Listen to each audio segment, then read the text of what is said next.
ఓం శ్రీ గురుభ్యో నమః. ఓం శ్రీ సరస్వత్యై నమః.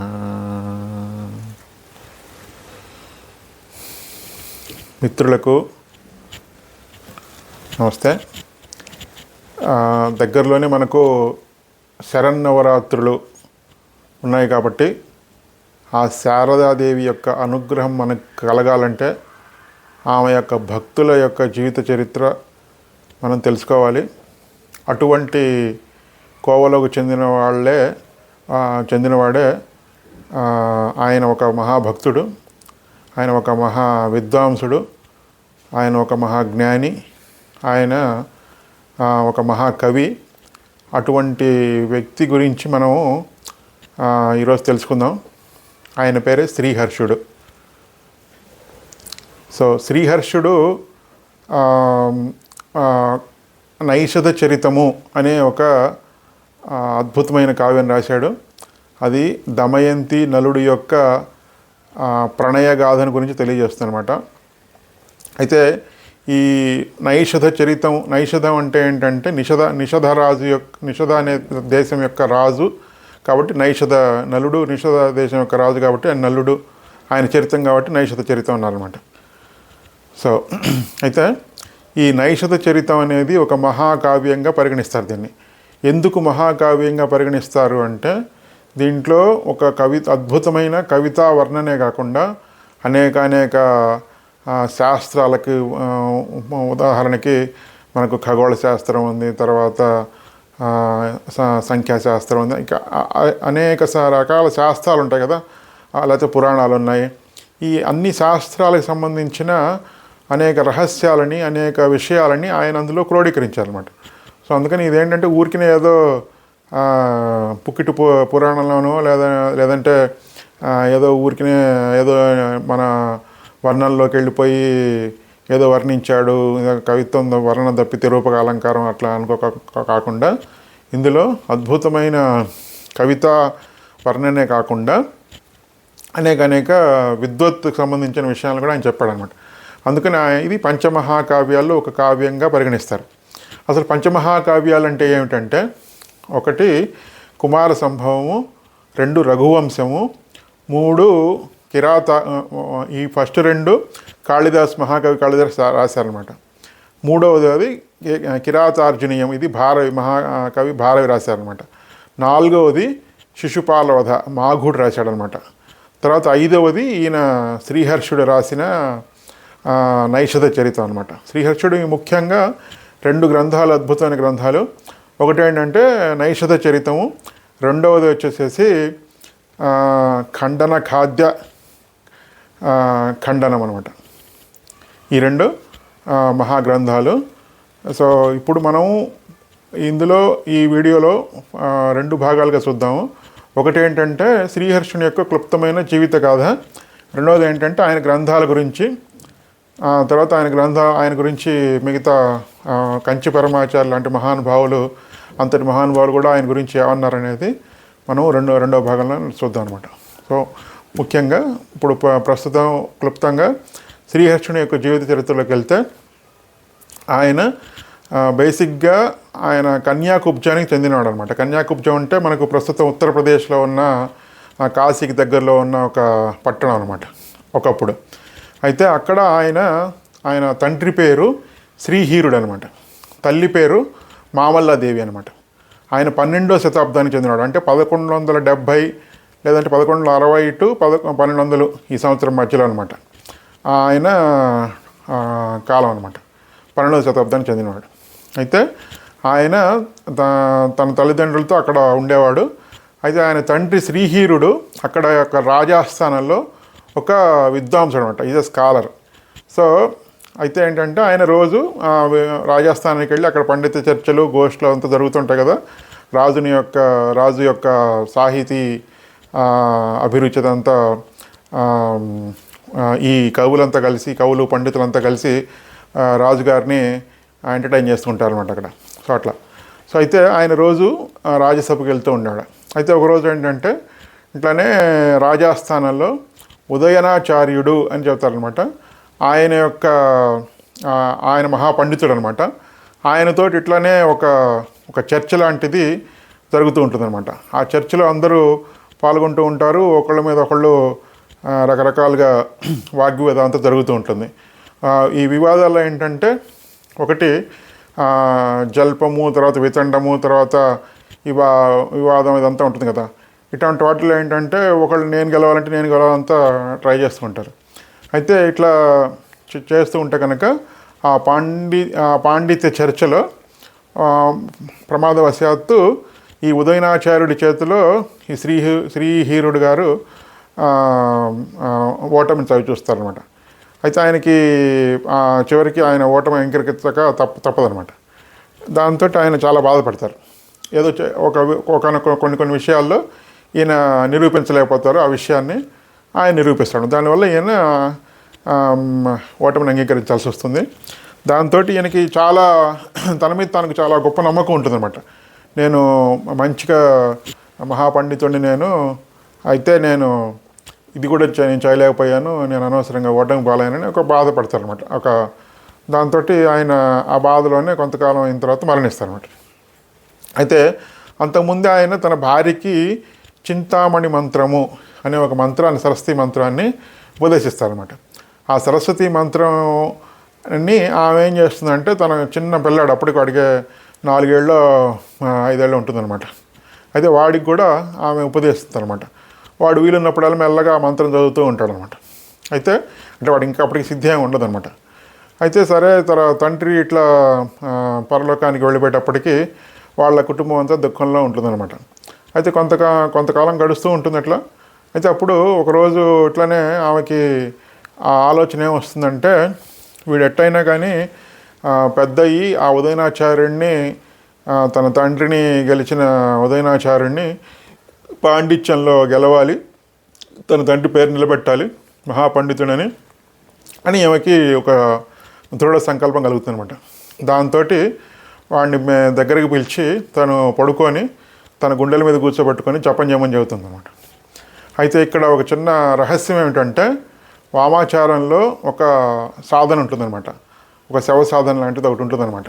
అంటే ఒక శవాన్ని కనుక తీసుకొచ్చి ఆ శవం గుండెల మీద కనుక కూర్చొని సాధకుడు ఈ యొక్క ఫలానా చింతామణి మంత్రాన్ని కనుక జపిస్తే వాడికి శీఘ్రంగా సిద్ధి కలుగుతుంది అనమాట. ఫర్ ఎగ్జాంపుల్ 1000 జపం చేస్తేనే వెంటనే వాడికి సిద్ధి కలుగుతుంది అనమాట. అయితే ఇక్కడ మనం కొద్దిగా జాగ్రత్తగా అర్థం చేసుకోవాల్సిన విషయం ఏంటంటే, ఆ శవం దేనికి సంకేతం అంటే ఒక ఇనర్ట్, ఒక ఫోర్స్ అనమాట. అంటే ఒక జడ వస్తువు అనమాట. అట్లాగే ఒక ప్రాణి చివరిలో దేని చేరుతుందో ఆ యొక్క స్థితి అనమాట. అంతేగాని వేరే రకంగా తీసుకోకూడదు. అమ్మవారు కాళీమాత ఒక శవం మీద నుంచొని ఉంది, లేదంటే తారామాత, లేకపోతే ఇంకోళ్ళు శవం మీద కూర్చొని ఉన్నారు అంటే దాని అర్థం ఏంటంటే ఆ జడ వస్తువుని వాళ్ళు దాని మీద అధిష్ఠించి ఉండే ఒక చైతన్య శక్తి, అంతవరకు తీసుకోవాలి. అంతేగాని వేరే రకంగా మనం ఒక భావన ఉండకూడదు అనమాట. అట్లాగే జీవికి యొక్క చివరి స్థితి ఆ యొక్క మరణించటం కాబట్టి ఆ చివరి స్థితిలో అందరూ ఆ యొక్క మాతను చేస్తారు కాబట్టి మాత యొక్క పాదాల దగ్గరికి అట్లా వాళ్ళు దాని మీద అధిష్ఠించి ఉంటారు అనమాట. అది దాని యొక్క బేసిక్ అర్థం, అలానే తీసుకోవాలి మనం. సో అయితే ఇక మనం మళ్ళీ కథలోకి వెళ్తే, ఈ ప్రిన్సిపల్ని బట్టి, వామాచారంలో యొక్క ఉన్న ఈ ప్రిన్సిపల్ని బట్టి ఆమె ఏం చేస్తుందంటే ఇంకా తన కంఠాన్ని కత్తిరించుకొని చనిపోతుంది అనమాట. ఆ ప్రిన్సిపల్ ఆమెకు తెలుసు కాబట్టి. దాంతో ఆమె శవం అయిపోతుంది. ఇంకా వీడేం చేస్తున్నాడు, వీడు కళ్ళు మూసుకొని వీడంతా వీడు జపం చేస్తూ ఉంటాడు అనమాట. అయితే ఆమె సంకల్పం కొద్దీ వీడికి నిజంగానే అక్కడ సరస్వతి సిద్ధి కలుగుతుంది అనమాట. అమ్మవారి సాక్షాత్కారం అనేది కలుగుతుంది, సరస్వతి సిద్ధి కలుగుతుంది అనమాట. దాంతో వాడు చిన్నపిల్లాడైనా కానీ వాడు ఇంకా నెక్స్ట్ స్టెప్స్ ఏంటో తెలిసిపోయి వాడు ఇంకా జీవితంలో ముందడుగు వేయటానికి వాడు ఉద్యుక్తుడు అవుతామన్నమాట. తర్వాత మెల్లమెల్లగా అక్కడ గురువుల దగ్గర వాళ్ళ దగ్గరికి వెళ్ళి అసలు వెళ్ళక్కర్లేదు, వాడికి అంతా మొత్తం వచ్చేస్తాయి, కానీ కొంత లోక ధర్మాన్ని బట్టి అంతా నేర్చేసుకొని బాగా పండితుడు అవుతాడు అనమాట. అయితే అతనికి మొదట్లో వచ్చిన చిక్కు ఏంటంటే, అతను మహాపండితుడు కాబట్టి అతను ఏం చెప్పినా కానీ ఎవరికి అర్థమయ్యేది కాదనమాట. దాంతో అతనికి చాలా బాధ వేస్తూ ఉంటుంది. ఇదేంటి, నేను ఎంత చెప్పినా కానీ వీళ్ళకి అసలు ఏం ఎక్కట్లేదు, నా పాండిత్యం చాలా ఎక్కువగా ఉంది, వీళ్ళకేమో పాండిత్యం అల్పంగా ఉంది, అందుకని వీళ్ళకి ఎట్టా చెప్పాలో నాకు అర్థం కావట్లేదని మళ్ళీ సరస్వతి మాత్రం పిలుస్తాడనమాట. పిలిచి ఇట్లా నా పాండిత్యం బాగా ఎక్కువగా ఉంది నాకు, అందుకని నేను ఏం చెప్పిన వీళ్ళకి అర్థం కావట్లేదు, మూర్ఖుల్లాగా ఉన్నారు వీళ్ళు, అందుకని నా తెలివితేటలు నా పాండిత్యం తగ్గించని చెబుతాడనమాట. అంటే అప్పుడు ఆయన నవ్వి ఒక పని చేయి, నువ్వు రాత్రిపూట పెరుగులో ముంచిన ఒక గారె అంటే వడ అనమాట, అలాంటి దాన్ని కొట్టి తిను, తర్వాత స్నానం చేయని చెబుతుంది అనమాట. సరేనని అవి అంటే జనరల్గా అవన్నీ నిషిద్ధం అనమాట, అవన్నీ చేస్తే కనుక అంత చేయకూడదని చెబుతారు. రాత్రిళ్ళు పెరుగు తినకూడదని చెబుతారు ఆయుర్వేదంలో, ఆయుసు క్షీణిస్తుంది, ఇవన్నీ కొన్ని బేసిక్స్ కొన్ని ఉన్నాయన్నమాట. అవి చేయమని చెబుతుంది. సరే అవి చేయటం వల్ల వాడికి కొద్దిగా ఆయనకి పాండిత్యం కొద్దిగా తగ్గి మళ్ళీ ఒక మామూలు జనాలకి అర్థమయ్యే స్థితికి చేస్తాడనమాట. దాంతో ఆయన సంతోషించి మళ్ళీ తన పాండిత్యాన్ని కొద్దిగా తగ్గించుకొని మిగతా వాళ్ళందరితోటి తన వాగ్వివాదంలో చర్చల్లో పాల్గొంటూ ఉంటాడు అనమాట.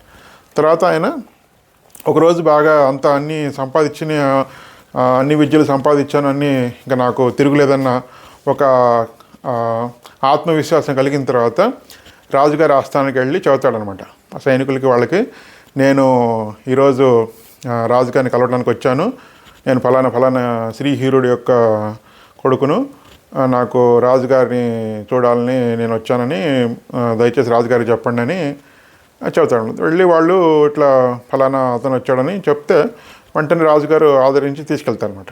తీసుకెళ్తే అప్పుడు అడుగుతాడు, నేను ఫలానా ఉదయనాచార్యుడిని వాగ్వివాదంలో ఓడించాలని వచ్చాను, నేను నాకు అంత ధీశక్తి ఉందని చెబుతాడనమాట.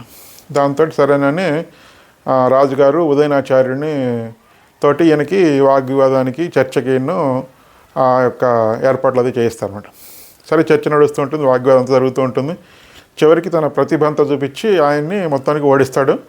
ఈవెన్ ఉదయనాచార్యుడు కూడా నువ్వు మహానుభావుడి నాయన, నీ అంత పాండిత్యం నాకు లేదని సవినయంగా ఒప్పుకుంటాడు. దాంట్లో తన తండ్రికి జరిగిన ఆ బాధని అవమానం లాంటి దాన్ని ఈయన తీరుస్తాడనమాట. తీర్చి ఒక నిజమైన ఒక కొడుకులాగా ఒక ఫీల్ అవుతాడనమాట. సరే అది అయిపోయిన తర్వాత ఆయన ఇక తన జీవితం యొక్క రహస్యాన్ని బట్టి, జీవితంలో చేయాల్సిన పనులను బట్టి ఆయన తన గ్రంథాలని మిగతా వాటిని రచించడం మొదలు పెడతాడు. ఆ గ్రంథాల్లో మొదట ఏంటంటే మెయిన్ ఈ యొక్క నైషధ చరితం అనే కావ్యం అనమాట. ఈ నైషధ చరితం అనే కావ్యాన్ని నలదమయంతుల యొక్క ప్రణయ గాథలాగా ఆయన అద్భుతంగా రచిస్తాడనమాట. అందులో కొన్ని వందల పద్యాలు ఉంటాయి. ఆ పద్యాల్ని ఒక్కొక్కటి వజ్రాల్లాగా ఉంటాయన్నమాట. ఆ పద్యాలను అర్థం చేసుకోవడం చాలా కష్టం. అందుకని ఆయన ఏం చెబుతాడంటే, గురువు యొక్క అనుగ్రహం ఉన్న వాళ్ళకి, పండిత్ సరస్వతీదేవి యొక్క అనుగ్రహం ఉన్న వాళ్ళకి మాత్రమే ఈ పద్యాలు అర్థమవుతాయి. ఇక్కడ చాలా చోట్ల నేను కొన్ని గ్రంథులంటే ముడుల్లాగా నేను బంధించాను కొన్ని విషయాల్ని, అవన్నీ అందరూ విప్పలేరని చెబుతారనమాట. అట్లనే ఖండన ఖాద్య ఖండం అని ఇంకొక గ్రంథం కూడా ఆయన రచిస్తారు. ఈ రెండు బాగా ఫేమస్, బట్ ఇప్పుడు ప్రస్తుతం లభ్యమైన మనకు అయితే మిగతా గ్రంథాలు కూడా ఆయన చాలా రాశారని చెబుతారు, కానీ అవన్నీ ఇప్పుడు లభ్యంగా లేవన్నమాట. అయితే తర్వాత ఆయన ఏం చేస్తారంటే, ఆ రాజు అక్కడ కన్యాకుబ్జం దగ్గర అక్కడ రాజు ఏం చేస్తారంటే, నువ్వు ఇట్లా గ్రంథాలని రాస్తున్నావు కదా, నువ్వు వెళ్ళి కాశ్మీర్కి వెళ్తే ఒకసారి, కాశ్మీర్లో మహాపండితులంతా ఉంటారు, వాళ్ళతోటి నువ్వు గనక పోటీ పడి వాళ్ళ దగ్గర నుంచి నువ్వు సర్టిఫికేట్ తెచ్చుకుంటేనే నువ్వు గ్రేట్ పండితుడు అని, అప్పుడు నీకు ఒక విలువ లభిస్తుంది అని చెబుతాడనమాట. సరేనని ఇంకా అక్కడి నుంచి కాశ్మీర్ వెళ్తాడనమాట. కాశ్మీర్ వెళ్ళి కొంతకాలం అక్కడ ఉండి, అక్కడ రాజస్థాన్ దగ్గరికి వెళ్దామంటే వాళ్ళందరూ పండితులు అక్కడంతా పాలిటిక్స్ చేస్తారనమాట. ప్రతి చోట ఉన్నవే కదా ఇట్లాంటివన్నీ. సో అందుకని ఆయన రానివ్వకుండా రాజస్థానంలోకి, వీడు మహాపండితుల్లాగా ఉన్నాడు, వీడు వస్తే కనుక మనకంతా ఇదవుతుందని వేసేసి మనకంతా తగ్గిపోతుంది మన ప్రతిభ, మన వాల్యూ అంతా అని ఆయన ఎట్లా కొట్ట రాజస్థానంలో రానివ్వకుండా వీళ్ళందరూ రాజకీయం చేస్తారన్నమాట. దాంతో ఆయన ఏం చేయాలో అర్థం కాక, ఇంతకాలం అయింది నేను వచ్చి ఇక్కడికి రాజుని కలవలేకపోతున్నాను, ఏంట్రా బాబు అని పరిస్థితి అని మళ్ళీ అక్కడ నది ఉంటే ఆ నది ఒడ్డుకు వెళ్ళి మళ్ళీ చింతామణి మంత్రాన్ని జపం చేస్తూ ఉంటాడు అనమాట. అయితే అప్పుడు అక్కడికి ఇద్దరు వచ్చి ఏదో వాగ్వివాదం చేసుకుంటూ ఉంటారు, అక్కడ ఉండే సమ్ లోకల్ పీపుల్ అంటారనమాట. అయితే వాళ్ళు అట్లా వాగ్వేదం చేసుకుంటూ ఉంటారు, అరుచుకుంటూ ఉంటారు, పెద్ద పెద్దగా చేస్తుంటే నేనేం అర్థం కాదు. సరే ఆయన వాళ్ళతో మనకి ఎందుకు లేని ఆయన గొడవలో ఆయన తన జపాన్ని కొనసాగిస్తూ ఉంటాడు అనమాట. అయితే వాళ్ళు ఏం చేస్తారంటే అటు కొట్టుకొని పోయి రాజస్థానానికి వెళ్తారనమాట. వెళ్ళి ఇట్లా మేము ఇట్లా మాకు ఇంత తగువ వచ్చింది, మీరు తగువ తీర్చండి అంటాడు అనమాట. అంటే రాజు అంటాడు, మీరు ఇట్లా మాట్లాడుతున్నారు కదా, మీరిద్దరు ఏం మాట్లాడారు, ఎవరు ఏం చెప్పారు అనేది ఎట్లా నమ్మేది, నేను దీనికి సాక్ష్యం ఉంది అంటాడు అనమాట. సాక్ష్యం ఉంది, అక్కడ మేము కొట్లాడుకుంటున్నప్పుడు ఇది చేసినప్పుడు అక్కడ ఒక బ్రాహ్మడు నది ఒడ్డున కూర్చొని తపస్సు చేసుకుంటున్నాడు, ఆయన పిలిచి అడగండి ఎవరేంటని తెలిసిపోతుందని చెప్తాడు అనమాట. అయితే సరే అని రాజుగారు సైనికులను తీసుకెళ్ళి అక్కడ నది ఒడ్డున కూర్చొని ఉంటున్న శ్రీహర్షుడిని పిలిచి అడుగుతాడనమాట. అడిగితే ఆ విధంగా ఆయనకి అమ్మవారి అనుగ్రహం వల్ల రాజాస్థానంలోకి ప్రవేశం జరుగుతున్నట్టు. ఈవెన్ ఎంత ఈ పండితులు ఎంత రాజకీయం చేసినా కానీ ఆయన అమ్మవారి అనుగ్రహం ఉంది కాబట్టి రాజాస్థానంలోకి ఆయన ప్రవేశం జరుగుతున్నాడు. ప్రవేశం దొరికిన వెంటనే ఆయన అడుగుతారు అనమాట, ఇట్లా వీళ్ళిద్దరు ఏం చెబుతున్నారు, అసలు వీళ్ళలో ఎవరిది సత్యం అసత్యం అనేది నువ్వు ఏ విన్నావు అది ఇదంటే, అప్పుడు ఆయన ఏం చెబుతారంటే, అసలు వీళ్ళు ఏం మాట్లాడుతున్నారో నాకు తెలియదు, వాళ్ళ భాష నాకు తెలియదు, అయినా కానీ వాళ్ళు ఏం మాట్లాడారనేది యథార్థంగా నేను చెప్పగలను అంటాడు అనమాట. ఆశ్చర్యపోతాడు అనమాట రాజు. అదేమిటి వాళ్ళ భాష తెలియకుండా నువ్వు ఎట్లా చెబుతావంటే నేను చెబుతానంటాడు అనమాట. అంటే అప్పుడు ఫస్ట్ వీడే మాట్లాడాడు, తర్వాత వాడే మాట్లాడాడు, తర్వాత వాడే మాట్లాడు, మళ్ళీ వీడే మాట్లాడు, ఇవన్నీ వరుస పెట్టి డైలాగులు మొత్తం చెబుతాడనమాట. ఆయన అద్భుతమైన ధారణ శక్తికి ఆయన రాజుగారు ఆశ్చర్యపోయి, నువ్వు మహావిద్వాంసుడివి, నువ్వు అక్కడ బయట ఉండటానికి వీల్లేదు, నువ్వు రాజాస్థానంలో నీకు మంచి ఉన్నత పదవి ఇస్తాను అని ఆయన అప్పుడు ఆదరిస్తారనమాట. అప్పుడు ఇంకా మిగతా వాళ్ళు కూడా ఆయనకి చచ్చినట్టుగా మనకు తప్పదురా బాబు, ఈయన వచ్చాడు మన నెత్తినికి కూర్చోడానికి అన్నట్టు వాళ్ళు కూడా ఆయన్ని రెస్పెక్ట్ ఇస్తారనమాట, ఆదరిస్తారు, గౌరవిస్తారు. దాంతో అక్కడ కూడా ఆయనకి మంచి గుర్తింపు లభిస్తుంది. ఏం చెప్పినట్టు ఆ సర్టిఫికేట్లు అంతా తెచ్చుకొని మళ్ళీ కన్యాకుబ్జానికి వస్తాడనమాట. వచ్చేసిన తర్వాత కొంతకాలం అంటే రాజుగారి దగ్గరే ఉండి ఇట్లానే కావ్యాలు రాసుకుంటూ ఉంటాడు. తర్వాత కొంతకాలం అయిన తర్వాత అక్కడ ఉన్న రాజు కూడా కాలం చేస్తారన్నమాట. దాని తర్వాత ఆయనకి అంత ప్రేమగా చూసుకునేవాళ్ళు, అంత గౌరవంగా చేసేవాళ్ళు కొద్దిగా తగ్గిపోతారన్నమాట. తర్వాత ఒకరోజు ఇట్లనే అక్కడ కోర్టులో, అక్కడ రాజస్థానంలో ఒక రాణి గారు లేదంటే ఎవరో పవర్ఫుల్ లేడీ అనమాట, ఆయన్ని అవమానించడానికి ట్రై చేస్తుంది. ఆయన పిలిచేసేసి, నీకు అన్ని విద్యలు వచ్చుట కదా, నువ్వు నా కాళ్ళకి చెప్పులు కుట్టు, ఒక చెప్పు కుట్టివు, ఆ విద్య నీకు వచ్చో రాదో నేను పరీక్షిస్తానంటుంది అనమాట. అంటే ఆయనకి చిక్కుల్లో పడతాడనమాట. ఇప్పుడు అన్ని విద్యలు వచ్చు అంటేనేమో చచ్చినట్టు ఆ చెప్పు కూడా కొట్టేవాళ్ళు ఆమెకి. అన్ని విద్యలు రావు నాకు, నేను కొట్టను అంటేనేమో నీకు ఆ విద్య రాదు, నువ్వు అన్ని సకల విద్యలు వచ్చిన వాడేవని నువ్వు డబ్బా కొట్టుకుంటున్నావని ఆమె అవహేళన చేసే అవకాశం ఉంది. కాబట్టి ఇవి అనవసరంగా నన్ను ఇరికిస్తున్నాను అర్థం చేసేసుకొని, సరే ప్రస్తుతానికి ఇక దానితో ఎక్కువ పెట్టుకోకూడదనేసేసి అక్కడ ఆమెకి చెప్పు ఒకటి అక్కడ కొమ్మకి ఒక చెట్టు కర్ర తీసుకొచ్చి ఆ కర్రని ఎట్టగొట్ట చెప్పులాగా మలిచి ఆమెకి ఇచ్చేసి ఇంకా బయటపడతాడు అనమాట. అక్కడి నుంచి బయటపడేసేసి దాంతో కొద్దిగా మనస్తాపం చెంది ఇటువంటి పరిస్థితి కలిగిందని ఇంకా అక్కడి నుంచి ఒక సన్యాసిలాగా మారిపోయి వారణాసికి వెళ్ళి అక్కడే సెటిల్ అయిపోయి తన శేష జీవితం అంతా అక్కడే గడిపేస్తాడు అనమాట. ఇది ఆయన సంక్షిప్తమైన జీవిత చరిత్ర. సో అయితే ఏంటంటే ఇందులో మనకు తెలియాల్సిన ఏంటంటే ఆయన అత్యద్భుతంగా సరస్వతీదేవి అనుగ్రహం ఎట్లా పొందారు, ప్లస్ ఈ యొక్క ఆయన పిలిచినప్పుడల్లా అమ్మవారు అట్లా పలుకుతూ ఉండేది ప్రతి పనికి. తర్వాత ఎక్కడ ఏమి గ్రంథాలు రాయాలన్నా కానీ లేదంటే జీవితంలో చిక్కులు ఎదురైనా కానీ అట్లా పిలిస్తే పలుకుతారంటారు కదా, అట్లా అమ్మవారు ఆయన ఎప్పుడు ఆయన దగ్గర ఉండి ఆయనకు అంత అనుగ్రహం చేస్తూ ఉండేది. అంతటి మహాభక్తుడు, అంతటి మహా యొక్క ఉపాసకుడు, తర్వాత మహాకవి, విద్వాంసుడు. అమ్మవారి అనుగ్రహం వల్లనే ఆయన అంత మహా విద్వాంసుడు అనేది నిర్వివాదమైన అంశం. తర్వాత అందుకని ఆయన కావ్యం కూడా చరిత్రలో చిరస్థాయిగా నిలిచిపోయింది అనమాట. సో ఇటువంటి మహాభక్తుల గురించి మనం విన్నప్పుడు మనకు కూడా ఎంతో నమ్మకం పెరుగుతుంది. అది ఒక ప్రూఫ్ అనమాట, లివింగ్ ఎగ్జిస్టెన్షియల్ ప్రూఫ్ అనమాట. అంటే ఆ అమ్మవారు ఉంది అనే దానికే ప్రూఫ్. మనకు ఇట్లాంటివన్నీ తెలిస్తేనే, కథలు మనం తెలుసుకుంటేనే మన పిల్లలకు చదివితేనే కనుక అసలు మన చరిత్ర ఎంత గొప్పది, తర్వాత మన పూర్వీకుల్లో ఇట్లాంటి మహానుభావులు ఉన్నారా అని మనకి కళ్ళు తిరుగుతాయి అనమాట. అందుకని ఇటువంటి విషయాలను ఇంకా తెలుసుకొని మనం ఇందులో ఇంకా మన నెక్స్ట్ పార్ట్లో ఈ శ్రీహర్షుడి యొక్క నైషధ చరిత్రం గురించి కొంత తెలుసుకుందాం, కొన్ని పద్యాలు చూద్దాం అందులో. తర్వాత ఖండన ఖాద్య ఖండం అనే దాన్ని కూడా కొద్దిగా స్పృశిద్దాం. తర్వాత కంచి పరమ, ఇంకా మోస్ట్ ఇంపార్టెంట్, అసలు నేను ఈ వీడియో చేయడానికి కారణం కూడా అదే అనమాట. ఈ కంచి పరమాచార్య ఈ యొక్క శ్రీహర్షుని గురించి ఎంత అద్భుతంగా ప్రశంసించారు, ఆయన గురించి ఎంత బాగా చెప్పారనేది కూడా స్పృశిద్దాం అనమాట. దీంతో ఈ ఫస్ట్ పార్ట్ పూర్తి చేస్తున్నాను. శుభం భూయాత్.